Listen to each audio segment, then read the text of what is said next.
पुण्यवंत व्हावे घेता सज्जनांची नावे निघे माझी वाचा तुटी महालाभ फुकासाठी विश्रांतीचा ठाव पायी संतांची भाव निघे माझी वाचा तुटी महालाभ फुकासाठी ए तुका म्हणे पापे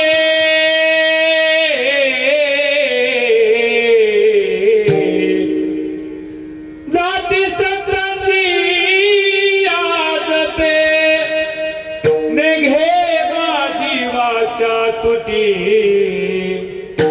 महालाभ फुकासाठी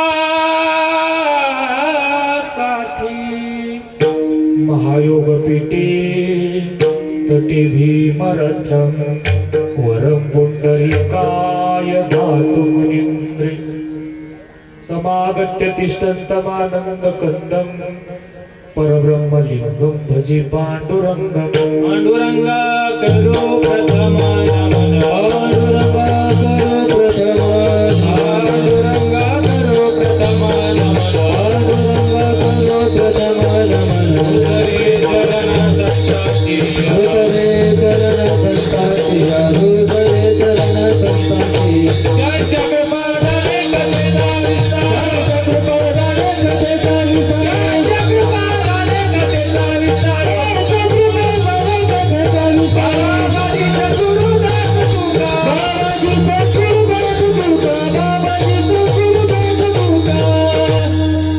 पांडुरंगा करू प्रथम नमन दुसरे चरण संतांची त्यांच्या कृपादाने कथेचा विस्तार बाबाजी सद्गुरुदास तुकार नमो ज्ञानेश्वरा निवृत्ती उदार सोपान देवा मुक्ताबाई नमो त्रिभुवनी पावनी आद्य त्रिजननी देवांची नमो सद्गुरु तुकया ज्ञान दीपा नमो सद्गुरु सच्चिदानंद रूपा नमो सद्गुरु भक्त कल्याण मूर्ती नमो सद्गुरु भास्करा पूर्ण कीर्ती जयांचे किलिया स्मरण होय सकळ विद्येचे अधिकरण तेची वंदू श्री चरण श्री गुरूंची ते नमस्कार मी आता गुरुर ब्रह्म गुरुर विष्णू गुरुर देव महेश्वरा गुरुर साक्षात परब्रह्म तस्मै श्री गुरुवे नमः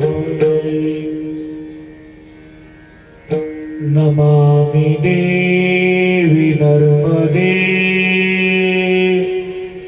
नमामि देवी नर्मदे त्वदीय पाद पंकजं नमामि देवी नर्मदे कर्पूर गौरं करुणावतारं संसार सारं भुजगेन्द्रहारं सदा वसन्तं हृदयारविन्दे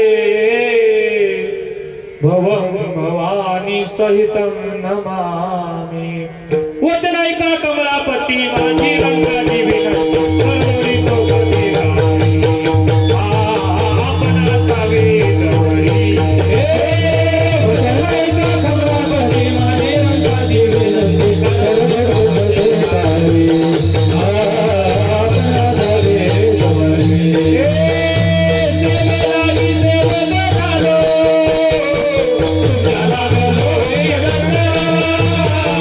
Oh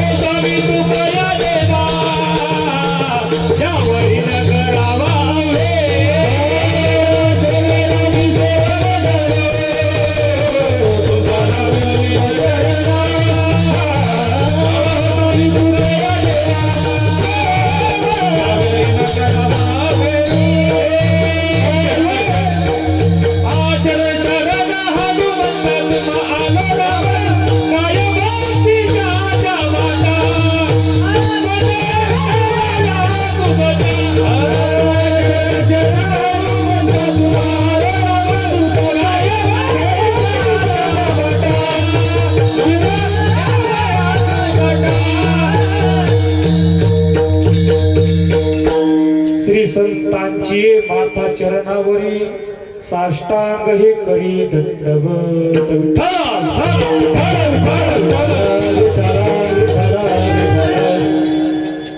पुण्यवंत व्हावे, पुण्यवंत व्हावे, घेता सज्जनाची नावे, नेघे माझी वाचा तुटी, महालाभ भोगासाठी.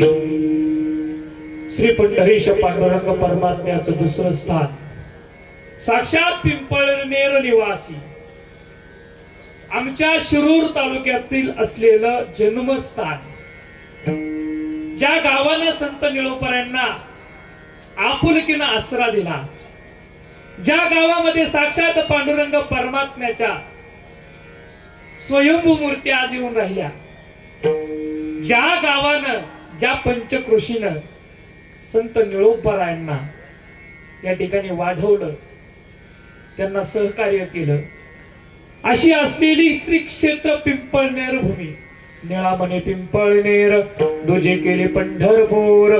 पंढरपूर सारखं असलेलं क्षेत्र पिंपळनेर, आणि या तीर्थक्षेत्रावरती आज साक्षात वाळवंटामध्ये जी सेवा आज होते, अवधूत चिंतन श्री गुरुदेव दत्त दत्तात्रय महाराजांच्या आजच्या जयंतीच्या निमित्तानं किंवा त्यांच्या जयंतीच्या उत्सवाच्या निमित्तानं अनेक गावांमध्ये चालू असलेली परंपरा आज त्या निमित्तानं निवडलेला अभंग मायबाप, ज्या संतांच्या भूमीमध्ये आज आपण आहोत, अशा संतांनी ज्या महात्म्याला, ज्या संतांना आपलं गुरुस्थान मानलं, असे जगदवंदनीय जगद्गुरु तपोनिधी नारायण महाराजांचे असलेले वडील, त्यागमूर्ती, प्रेममूर्ती, देहू निवासी जगद्गुरु तुकोबराय महाराज यांचा 4 चरणाचा अतिशय सोपा, सगळ्या वारकऱ्यांच्या पाठातला, सगळ्यांच्या कानावर आल्याला 2 नंबरच्या मालिकेतला शेवटचा अभंग मायबाप तुमच्या सेवेकरता आज सप्ताहातील दुसऱ्या दिवसाच्या सेवेला निवडण्याचं कारण, अभंग तसा नामपरपणी, अभंग तसा संतपरपणी, मग दोन्ही बाजूनी त्या ठिकाणी अभंग निवडण्याचं कारण, इथं ह्या भूमीत आल्याच्या नंतर घरी येऊन नाही, इथं आल्यावर काही बुद्धीची देईल त्या बुद्धीप्रमाणे मांडण्याचा प्रयत्न या ठिकाणी केलाय. प्रस्तुत अभंगामध्ये जगद्गुरु तुकोबराय महाराज आपल्या सर्व ज्या सामान्य जनतेला, सामान्य जीवांना सांगतात की बाबांनो, पुण्यवंत व्हावे. पुण्यवंत व्हावे. मग महाराज पुण्यवंत झाल्यावर काय करायचं? अहो पुण्यवंत व्हावे, दत्त जयंतीच्या सप्त्याला यावे. पुण्यवंत व्हायचं आणि त्या सज्जनांची नावे घ्यायची. कशाला नाव घ्यायची महाराज? घेता सज्जनांची नावे कशाला? नेघे माझी वाचा तुटी, महालाभ फुकाट लावे.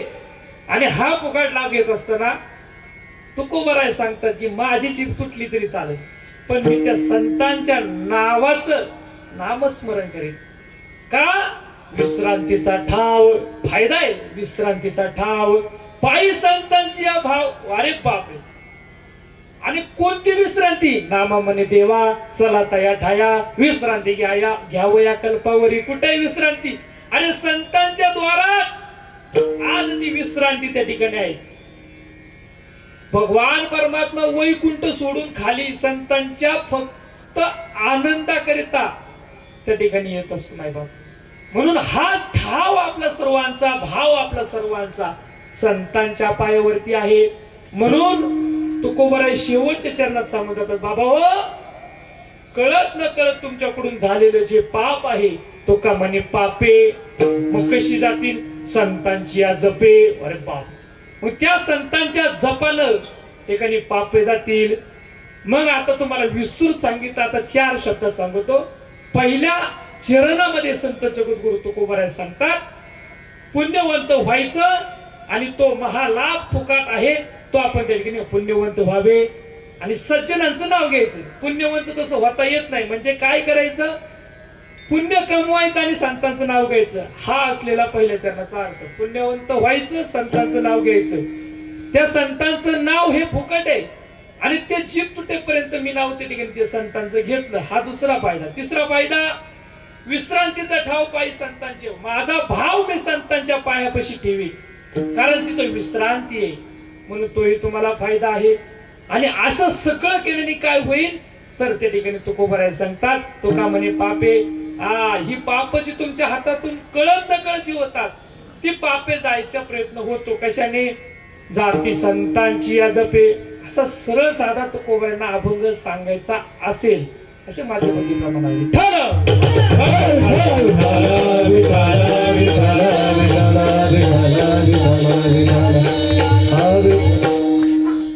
श्री दत्त जयंतीच्या उत्सवानिमित्तानं गेले 37 वर्ष, 36 वर्ष आणि जात आहे ते 37वे वर्ष, अशा 37व्या वर्षाच्या दुसऱ्या दिवसाची सेवा मला ठिकाणी तुम्ही सर्व पिंपळनेरकर निवासी, पालखी सोहळ्यातील, दिंडी सोहळ्यातील, आळंदीच्या सोहळ्यातील सगळे भाविक वारकरी, तुमचं सर्वांचं नितांत प्रेम गेल्या 2 वर्षापासून आहे. म्हणून इथे असलेली आपली दत्त जयंतीचा कीर्तन महोत्सव, अखंड हरनाम सप्ताह, दुसऱ्या दिवसाची सेवा, आजची असलेली सेवा सौजन्य श्री पांडुरंग महाराज रासकर विनेकरी, श्री शशिकांत लटांबळे उद्योजक आमचे विनेकरी बाबा पुढे आहेत, त्यांच्या वतीने मला सेवा आली. आजचं अन्नदान कोणाचे? तुकाराम बबन अण्णा गाजरे पाटील, दत्तात्रय महादेव लष्करी, हे सकाळचं होतं. आणि संध्याकाळचं आहे तुकाराम एकनाथ गाजरे पाटील, श्री गोवर्धन झावरे पाटील, बाळासाहेब सावळराम कुपटे, श्री राजेंद्र काँग्रेस भोसले अशा वतीचं असलेलं अन्नदान, असलेले कीर्तन सौजन्य, कीर्तनासाठी गायक, कीर्तनासाठी वादक, कीर्तनासाठी स्पीकर व्यवस्था, कीर्तनासाठी बसलेले सगळे तुम्ही मायबाप संतजन, उपस्थित असलेले टाळकरी मायबाप, सर्वजण, तरुण मित्र मंडळ, सर्वांच्या उपस्थित चालू असलेला अखंड हरनाम सप्ताह, श्री क्षेत्र पिंपळणे, दुसऱ्या दिवसाची सेवा सर्वांनी ऐकून घ्यावी.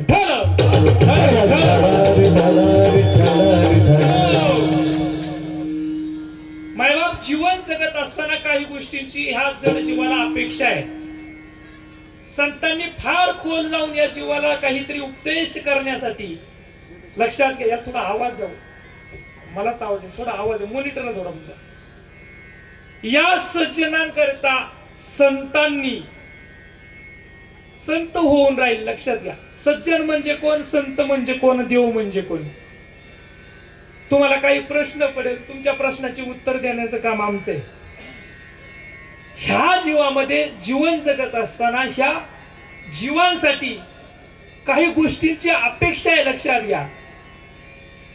इथं काहीतरी निर्माण करायचंय. 84 लक्ष वेळी फिरून हा नरदेह आपल्याला मिळालाय.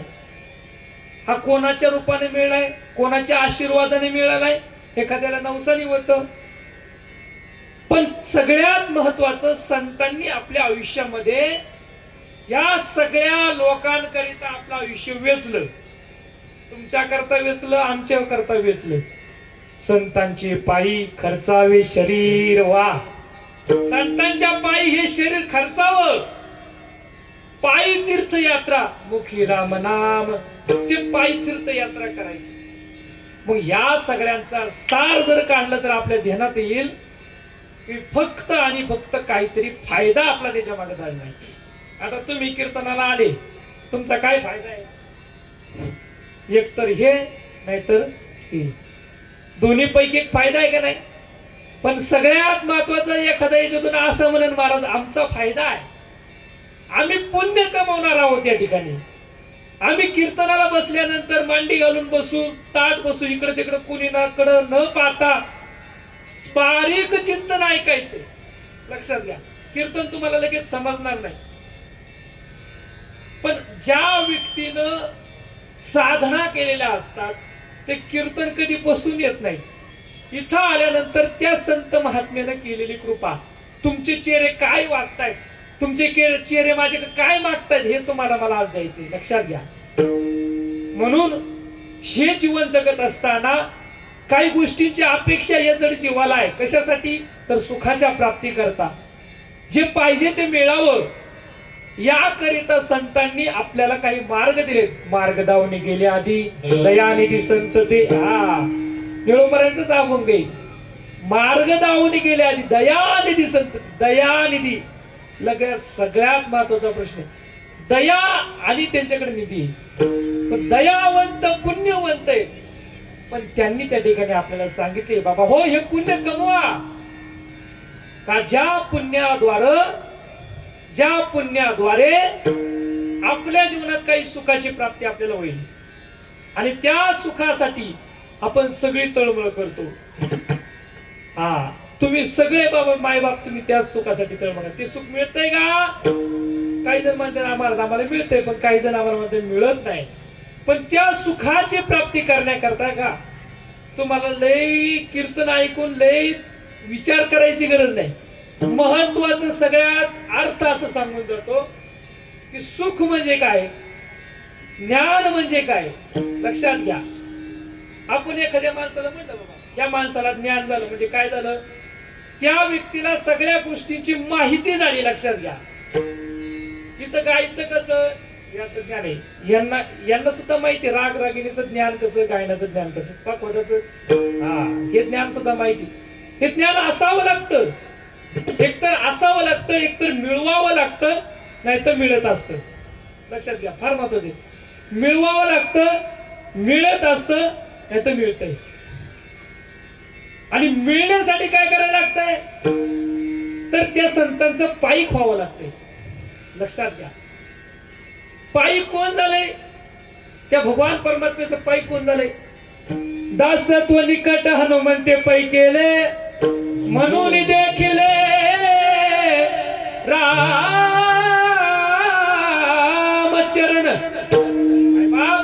9 प्रकारच्या भक्ती सांगितल्या, त्यामध्ये दासत्व भक्ती सांगितली. जो दास त्या भगवान परमात्म्याचा झालाय त्यांनी सुख मिळवलंय, त्यांनी ज्ञान मिळवलंय, त्यांनी पुण्य मिळवलंय.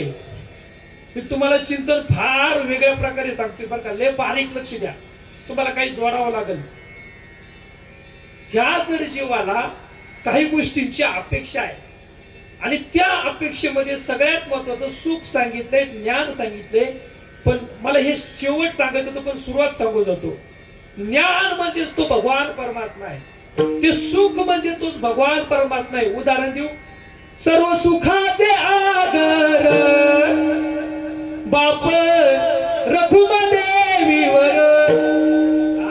सर्व सुखाचं आगर आहे म्हणजे बाप रखुमा, जे तुम्हाला पटून दिलं. सुखाचा आगर कोण आहे, तर तो पांडुरंग परमात्मा, बाप रखुमा देवीवर. म्हणजे सुख तेच आहे. प्रेम सुख देई, प्रेम सुख देई. हा असं काही मागायचं त्या भगवान परमात्मा, सुख आणि प्रेम आणि ज्ञान. पण हेच म्हणजे नेमकं काय लक्षात घ्या. म्हणूनच तो ज्याच्याकडे प्रेम आहे, ज्याच्याकडे ज्ञान आहे, तो पुण्यवान माणूस आहे. कारण पुण्य कोणालाही मिळत नाही. लक्षात घ्या, ज्ञान कोणालाही मिळत नाही, सुख कोणालाही मिळत नाही. त्याच्यासाठी काहीतरी आपल्याला अधिकारी व्हावं लागते. आता लय तुम्हाला जवळ आणले, त्याच्याकरता तुम्हाला अधिकारी व्हावं लागतं. आणि हे अधिकारी म्हणजे ते पुण्यवंत लोक आहेत. लक्षात घ्या, मला सुखाव बोलायचंय, मला ज्ञानाव बोलायचंय, आणि आता मी अधिकारी या शब्दावर बोलते.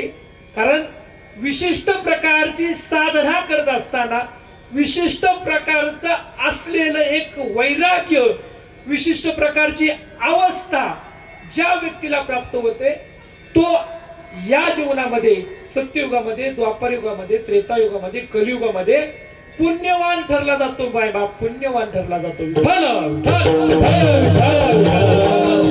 आणि हा अशा पद्धतीनं जर पुण्यवंत झालं तर त्या भगवान परमात्म्याचं नामस्मरण करण्याकरता तुकोबराय सांगतात की आम्ही पुण्यवंत झालो.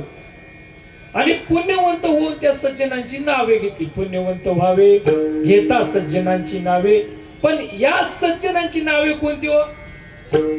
आता तुम्हाला मोठा प्रश्न पडेल, झालो आम्ही पुण्यवंत, ज्ञान कमवलं, सुख कमवलं, वैराग्य कमवलं, साधना केली आणि आम्ही आता पुण्यवान झालो, आम्हाला ज्ञान साठवायचं कसं, ज्ञान एकमेकांना द्यायचं कसं? खरा अध्यात्माचा पाया मायबाप लक्षात घ्या.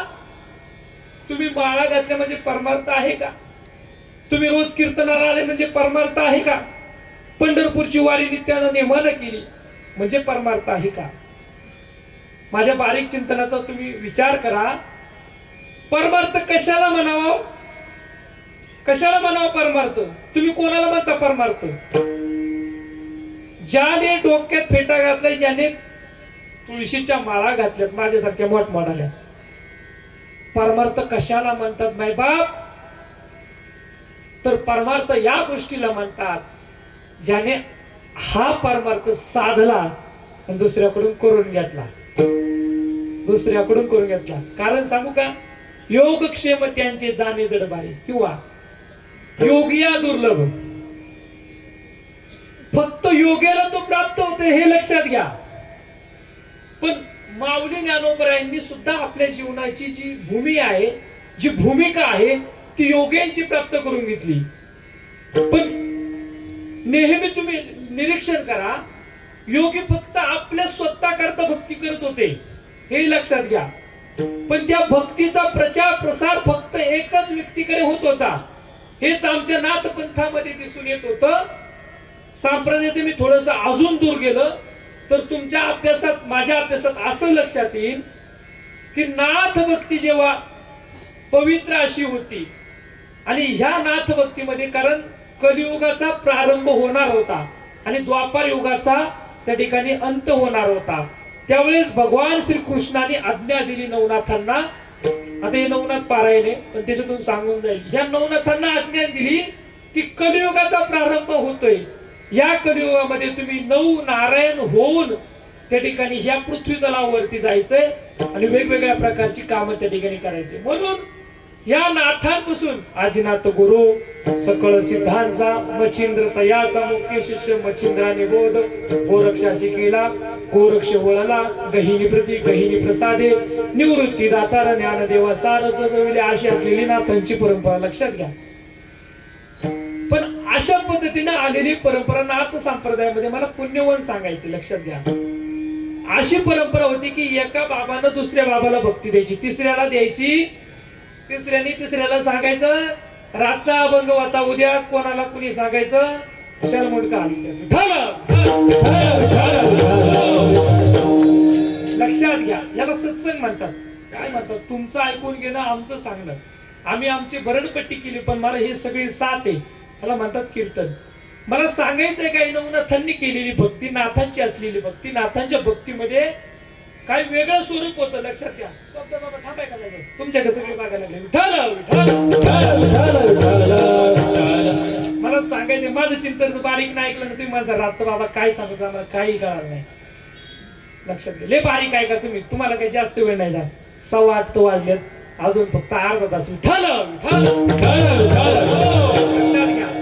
मला सांगायचंय काय, नाथ भक्ती अशी होती एका व्यक्तीकडून दुसऱ्या व्यक्तीकडे, तिसऱ्याला सांगायचं नाही. हे माऊली ज्ञानोबरायांनी जाणलं की एका भक्ती जर एका माणसाने आमच्या ह्या मार्गाने भक्ती केली, ते दुसऱ्यांना सांगितली, कारली मार्गाने भक्ती केली, पुढच्या मार्गाने सांगितली, तिसऱ्याला सांगितली, मग ती भक्ती त्यांच्यापर्यंतच राहिली. असे फक्त एक गुरु आणि एक शिष्य होते. लक्षात घ्या. मला पुण्यवान सांगायचे पण दुसऱ्या व्यक्तीकडे जात नव्हती. पण माऊली ज्ञानोबरायांनी मात्र तिथं काहीतरी बदल केला. एक गुरु आणि अनेक शिष्य, हीच परंपरा आज आपण बघतोय. एक गुरु अनेक शिष्य अशी असलेली परंपरा आजही या ठिकाणी आपल्या संप्रदायात चालली आणि ह्यामुळे हा भक्तीचा असलेला प्रसार पूर्णपणे मोठा होत गेला. लक्षात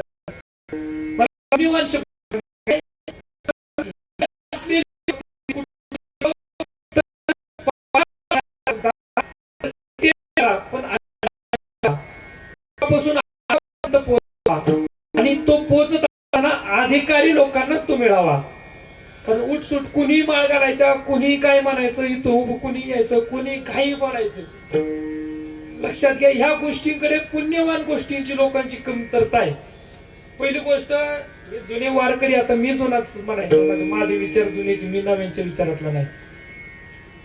अनुभव केव्हा यायचा? जेव्हा ही माझी वरती ही जेव्हा पांढरी व्हायची त्यावेळेस अनुभव यायचा. लक्षात घ्या. पण हा अनुभव सांगत असताना लोक सांगायचे की आमच्या काळात असं होतं. ही जुनी लोक सांगायची. मला जुन्या लोकांची आवड आहे, मी त्यांच्या पैसे जाणार, बोलणार, त्यांच्यासारखं यांच्यासारखं यांच्यासारखं यांच्याकडे गेल्या यांच्यासारखे, जैशी राहावे, जसं जायचं तसं राहायचं. लक्षात घ्या. पण ह्या जुन्या लोकांचा काही विचार जर आपण ऐकला तर आज आपल्याला समजतं खरंच जुनी परंपरा आपली फार महत्वाची होती. या परंपरेद्वारे एका व्यक्तीनं अनेकांकडे तो परमार्थ साधावा, तो परमार्थ पाठवावा. पण हा परमार्थ पाठवत असताना आपल्याला काही अधिकार प्राप्त करायचे, सुख प्राप्त करायचे, ज्ञान प्राप्त करायचे, आणि हे सगळं मिळून झाल्यानंतर तुम्ही पुण्यवान होणार आहे, लक्षात घ्या. आणि हे पुण्यवान झाल्यानंतर आज आपला विषय संतपर सांगायचे, संतांचं सांगायचे.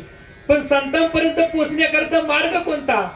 तर हा मार्ग आज कालच्या कीर्तनकारांनी सांगितला असेल. स्वप्नील महाराज दोनकर आमचे मित्र होते. पण आजही मी तुम्हाला सांगून जातो, तुम्हाला ज्ञान प्राप्त करायचे, सुख प्राप्त करायचे, या जीवामध्ये त्या शिवाचं स्वरूप आणायचंय, याकरिता तो परमार्थ तुम्हाला करायचा आहे.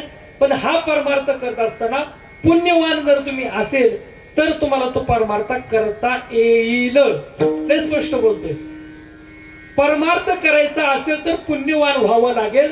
आणि हे पुण्यवान झाल्यानंतर तुकोबराय महाराज सांगतात की आमच्या जीवनामध्ये त्या पांडुरंग परमात्म्याची आम्ही भक्ती केली.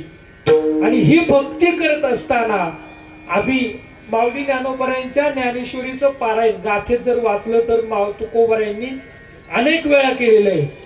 तुम्ही जसं संत परंपरेचा अभ्यास करत चालसाल, लय बारीक त्याची राजकर महाराजांनी, आमच्या लोंढे महाराजांनी ऐकलं चिंतन. हे चिंतन कुणी सांगितले नाही, कुणी बसवलेलं नाही, कोणाचं ऐकलेलं नाही. तर साक्षात्कार त्या निळोपरायांचा मला वरती झाला तेव्हा मला ते एक लक्षात आलं की ती सांगून टाकतो काय ओघाच्या भरात जात ती निघून जात. लक्षात एकदा भजन करा, विठाल लक्षात घ्या. तुम्ही संतांचा अभ्यास करा. थोडं दूर जातो पण मला संत सांगायचे, लक्षात घ्या. संतांचा अभ्यास करा. नाही बाप, पहिले 1 नंबरचे संत झाले आमचे संत नामदेव महाराज. 2 नंबरचे संत झाले संत ज्ञानेश्वर महाराज. 3 नंबरचे संत झाले एकनाथ महाराज. 4 नंबरचे संत झाले जगद्गुरु तुकोबराय महाराज. आणि 5 नंबरचे संत झाले संत निळोबाराय महाराज. तुम्ही संतांचा अभ्यास करा. 1 नंबरचे संत संत नामदेव महाराज. घराची परंपरा आहे, लक्षात घ्या. घरची परंपरा आहे. वडिलांचा अधिकार आहे पांडुरंग परमात्म्याला पूजन करण्याचा. नामदेव महाराजांना आलेली भक्ती. पुढे चला थोडस माऊली ज्ञानोबरायांची असलेली भक्ती, ज्ञानेश्वर महाराजांची असलेली भक्ती, आई वडिलांनी केलेली सेवा, आई वडिलांच्या पुण्याईनं झालेला मुलगा. पुत्र व्हावा ऐसा गोंडा त्याचा तिहिलो की झेंडा. राधाई गोंडाई दोघी सासू सुना. नामा नामा जाना बापलेंगा. माझ्या राजाईनं मागितली पुत्र व्हावा ऐसा गोंडा त्याचा तिहिलो की झेंडा. मला संत सांगायचे, लक्षात घ्या. नामदेव महाराजांचा अवतार आहे, लक्षात घ्या. पुढं माऊली ज्ञानोबरायांचा अवतार आहे. पिंपळाला प्रदक्षिणा घातल्या रुक्मिणी आईसाहेबांनी आणि पुत्रवती भावाने आशीर्वाद मिळाला. माऊली ज्ञानोबरायांचा जन्म झाला. मला ज्ञानोबराय सांगायचे, 3 भावंड सांगायची नाही. पुढे पाहिल्यानंतर शांती ब्रह्म एकनाथ महाराजांचा जन्म आहे. शांती ब्रह्म ज्ञान वैराग्य श्रीमंती. आणि पुढे गेल्यानंतर जगद्गुरु तुकोबराय महाराज. वैराग्य मूर्ती, दानशूरपणा आणि वेळ आला की प्रसंगी ठोकाभर. लक्ष असे असणारे तुकाराम महाराज. मला तर थोडं दूर जवळ न्यायचे. 4 संतांचा अभ्यास केल्यानंतर असं समजतं, आज संत निळोबरायांच्या गाथेत पारायण करत असताना सगळ्यात जास्त, लक्षात घ्या, सगळ्यात जास्त निळोबरायांचा असलेला अभंग मला ते 175 चरणांचा एक आहे. सगळ्यात मोठा अभंग आहे. म्हणजे 175 चरणांचा अभंग. एक प्रकरणच लिहिलेलं आहे निळोबरांनी. असे मला ते 7 ते 8 अभंग आहेत. सगळ्यात जास्त चरणाचे अभंग संत निळोबराय महाराजांचे. निळोबरायांच्या गाथेमध्ये तुम्हाला तुकोबरायांचं वर्णन सापडते. संत निळोबरायांच्या गाथेमध्ये एकनाथ महाराजांचं वर्णन सापडते. संत निळोबरायांच्या गाथेमध्ये यात्रे अलंकापुरा येते. त्या दिवशी आपण पाहिला अभंग, ते आवडते विठ्ठला पांडुरंग प्रसन्नपणे केले देणे हे ज्ञाना. ज्ञानोबरायांचं वर्णन, ज्ञानोबरायांचे अभंग संत निळोबरायांनी केले. जर वाचले तर अतिशय आनंद वाटतो. काय निळोबरायांनी वर्णन त्या ठिकाणी माऊलींचं केले. मला सांगायचंय काय की माऊलींचं वर्णन आहे, नाथबाबांचं वर्णन आहे, तुकोबरायांचं वर्णन आहे, नामदेव महाराजांचं वर्णन आहे. या 5 संतांचा, ज्या संतांनी शेवटच्या संतांनी अभ्यास केला, ज्या संतांच्या गाथेला या वारकरी संप्रदायानं सगळ्या संतांनी मान्यता दिली. शेवटचे संत म्हणजे माझे संत निळोबराय महाराज. मला संत सांगायचे, पण एवढं काही होत असताना पुण्यवंत व्हावं लागतं, पुण्य कमवावं लागतं, पुण्य आत वंतामध्ये जागवावं लागतं. ह्या शरीरात ते पुण्य भिनलं पाहिजे. पुण्य पुण्य नेमकं काय तर सत्कार्य करणे म्हणजे पुण्य, लक्षात घ्या. पण हे सत्कार्य करत असताना प्रारब्ध आपल्या प्रारब्धामध्ये भर पाडली जाते. प्रारब्ध म्हणजे काय, जे लिहिले ते होणार आहे. जे लिहिले त्याच्या प्रारब्धात होतं ते त्याने त्या ठिकाणी आलं. आता दोन लोकांचे प्रारब्ध जर विचार केला तर आपण म्हणतो की एकाने त्या ठिकाणी मोठी टाटा सफारी स्ट्रॉम घेतली आणि एकाने इंडिका घेतली. आता त्याच्यात फरक आहे का नाही? दोघांना साधाच पगार 15,000 रुपये दोघांना. यांना बी पाकिट 15, यांना पगार 15 आणि यांना पगार 15. पण एकाने स्ट्रॉम घेतली आणि एकाने इंडिका घेतली. याचं प्रारब्ध बदललं पण याचं प्रारब्ध बदललं नाही. का? कारण पुण्य कमी पडतंय. आणि हे पुण्य वाढवण्याकरता, हे प्रारब्ध वाढवण्याकरता मायबाप त्या सज्जनांची नावे तुकाराम महाराजांनी आपल्या अभंगात घेतली असून पण तुकोबराय महाराज सांगतात की ह्या पुण्यवंतांची आम्ही आमच्या जीवनात नावं घेतली आणि ही नावं घेतल्यामुळं आम्ही पुण्यवान झालो. अभंगाचं पहिलं जन्म. पुण्यवंत भावे, पुण्यवंत भावे, पुण्यवंत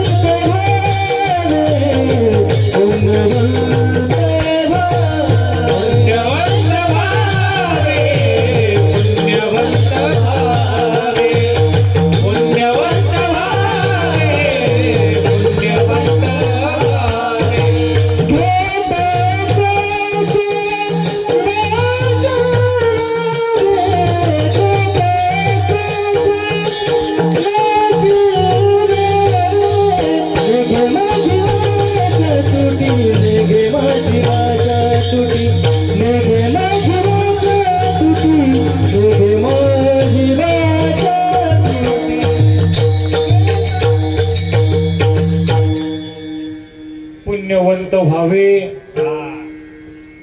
पुण्य का कमवायचंय तर प्रारब्ध आपल्या त्या ठिकाणी प्रारब्धात भर पडली पाहिजे. पुण्य का कमवायचंय तर आयुष्यात आल्यानंतर 84 लक्ष योनी फिरून जर हा नरदेह मिळाला असेल, हा माणसाचा जन्म मिळाला असेल, हा पुरुषाचा महिलेचा जर जन्म मिळाला असेल, बालकाचा जन्म मिळाला असेल तर या जन्मामध्ये ते पुण्य कमवायचे.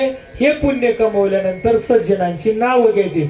ज्ञानोबा तुकाराम, ज्ञानोबा तुकाराम, ज्ञानोबा तुकाराम, ज्ञानोबा तुकाराम, ज्ञानोबा तुकाराम, तुकाराम तुकाराम, ज्ञानोबा तुकाराम, तुकाराम तुकाराम, ज्ञानोबा तुकाराम,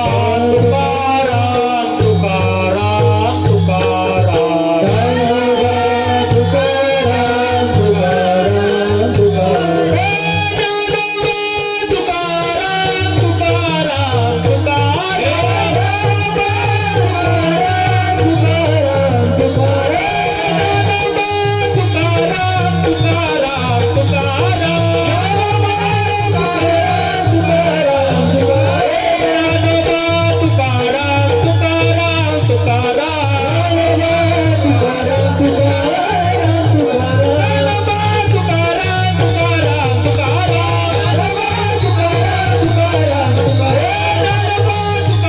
तुकाराम,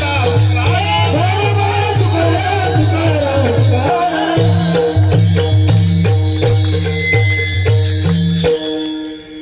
तुम्ही विचार करता आता ज्ञानोबा तुकोबाचं भजन झालं. घेता सज्जनांची नावे, लक्षात घ्या. पुण्यवंत व्हावे, घेता सज्जनांची नावे. कोणत्या सज्जनांची नाव घ्यायची? सगळ्यात मोठा प्रश्न पडला होता तुमच्या मध्ये. ह्या सज्जनांची नाव घ्या. कोणत्या सज्जनांची? माझ्या ज्ञानोबापासून, लक्षात घ्या, फार बारीक आहे का. ज्ञानोबापासून तर तुकोबापर्यंत, पायापासून तर कळसापर्यंत, लक्षात घ्या, पायापासून तर कळसापर्यंत जेवढे काही संत झाले सुरुवातीपासून शेवटपर्यंत ह्या सगळ्या संतांची नाव ज्ञानोबा तुकाराम भजनात आहेत. या ज्ञानोबा तुकोबारायांच्या भजनाची निर्मिती कोणी केली? ज्या संत निळोबराय महाराजांना जगद्गुरु तुकोबारायांची महती ज्या संतांमुळे मिळाली ते जगद्गुरु तुकोबारायांचे एकनिष्ठ मुलगा म्हणजे तपोनिधी नारायण महाराज, या तपोनिधी नारायण महाराजांच्या मुळे जगद्गुरु तुकोबरायांची महती संत निळोबराय महाराजांना पंढरपूरच्या वाळवंटामध्ये आषाढी वारीमध्ये त्या ठिकाणी समजलं की जगद्गुरु तुका म्हणे पापे, तुकाराम नाम घेता कापे, सत्य गुरु राये कृपा मज केली, परी नाही घडली, सापडविले वाटे मस्तकीत जाण, माघ शुद्ध दशमी पावनी गुरुवार. अरे बाप, एवढं तुका म्हणे अशी न लावी उशीर माझे अभ्यंतर, गरुडाचे पायी पाय लक्ष्मीच्या हाती. एवढी काही माहिती त्या ठिकाणी जगद्गुरु तुकोबरायांची असलेली ही संत निळो